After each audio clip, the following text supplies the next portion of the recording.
किसकी बनेगी सरकार, कौन बनेगा प्रधानमंत्री, किसको कितनी सीटें मिलेंगी, हम बताएंगे आपको। अभी तक जितने एग्जिट पोल आपने देखे उन पर भरोसा करने से पहले सच्चाई जानिए। तो आखिरकार एग्जिट पोल के नतीजों में वही हुआ जिसका अंदाजा पिछले 1 साल से लगाया जा रहा था। जिस दौरान हम ये वीडियो पोस्ट कर रहे हैं तब तक लगभग 8 से 10 एग्जिट पोल्स आ चुके हैं और ऐसा लगता है कि विपक्ष के सारे रोने स्यापे के बावजूद नरेंद्र मोदी तीसरी बार देश के प्रधानमंत्री बनने जा रहे हैं। जी आखिर ये भ्रामक एग्जिट पोल क्यों दिखाए जा रहे हैं आपको? मीडिया हाउस का सर्वे डंके की चोट पर फिर से बीजेपी सरकार बना रहा है। कुछ एग्जिट पोल में तो बीजेपी को 400 का आंकड़ा छूते हुए भी दिखाया गया है और कांग्रेस और इंडी गठबंधन सरकार बनाने के आसपास भी कहीं दिखाई नहीं दे रहा है। तो आप जान लीजिए कि ये सब ब्यूरोक्रेसी पर दबाव बनाने फैलाया गया एक प्रोपोगंडा है। असल में भाजपा बहुमत से काफी दूर। तो ये जो एग्जिट पोल है ये भारतीय जनता पार्टी के दफ्तर में तैयार किया गया है। ये मोदी सरकार का एग्जिट पोल है। ये एग्जिट पोल जनता के वास्तविक निर्णय से दूर दूर तक कहीं भी मैच नहीं करता। 295 से ज्यादा सीटें इंडिया गठबंधन की आएंगी और इंडिया गठबंधन की सरकार बनेगी देश। आपने किम जोंग उन का नाम तो जरूर सुना होगा, जो नॉर्थ कोरिया का तानाशाह है। साउथ कोरिया व नॉर्थ कोरिया के बीच ऐसे ही प्रोपोगंडा का खेल खेला जाता है।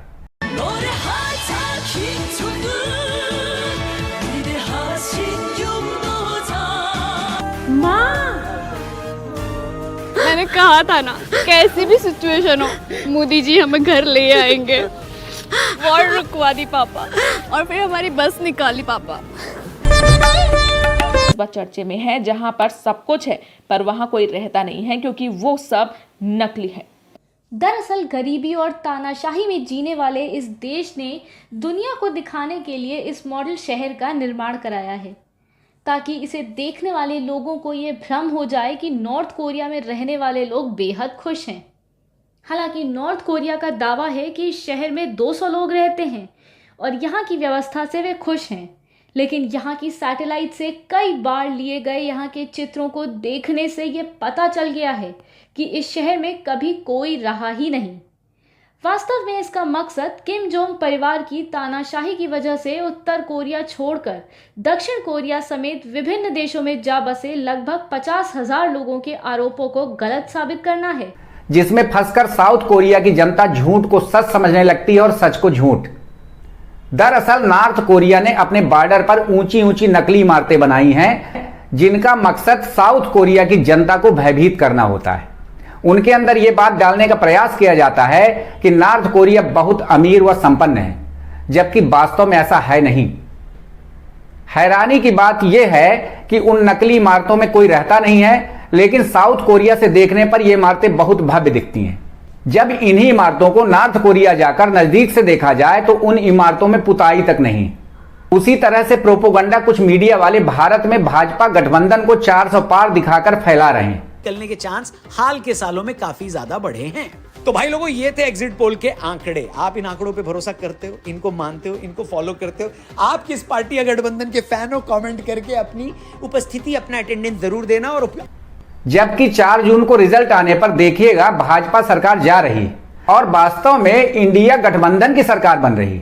इंडिया गठबंधन से राहुल गांधी को प्रधानमंत्री का चेहरा माना जा रहा है। जो जनता का एग्जिट पोल है, जो अलग अलग पार्टियों के नेता आज इंडिया गठबंधन की बैठक में बैठ के बता रहे थे, जो आंकड़े उन्होंने दिए और जो हम लोगों ने जनता से सर्वे किया, 295 से ज्यादा सीटें इंडिया गठबंधन की आएंगी और इंडिया गठबंधन की सरकार बनेगी देश के अंदर। अब बात करते हैं किसे कितनी सीटें मिल रही हैं। तो आपको बता दें कि इंडिया गठबंधन को 300 से ज्यादा सीटें मिल रही, जबकि भाजपा गठबंधन को केवल 200 सीटें ही मिल रही। बाकी पर दूसरे दलों को सीट मिल रही, जिनमें कि बहुजन समाज पार्टी इस बार बहुत ज्यादा सीट पा रही है, जो कि सर्वे में दिखाया नहीं जा रहा है। मेरी बातों से आप भले सहमत ना हो, पर 4 जून को ऐसे ही रिजल्ट आएंगे, देख लीजिएगा। अगर आप हमारे चैनल में नए हैं तो चैनल को सब्सक्राइब कीजिए ताकि हमारे नए नए अपडेट्स आपको मिलते रहें। नमस्कार।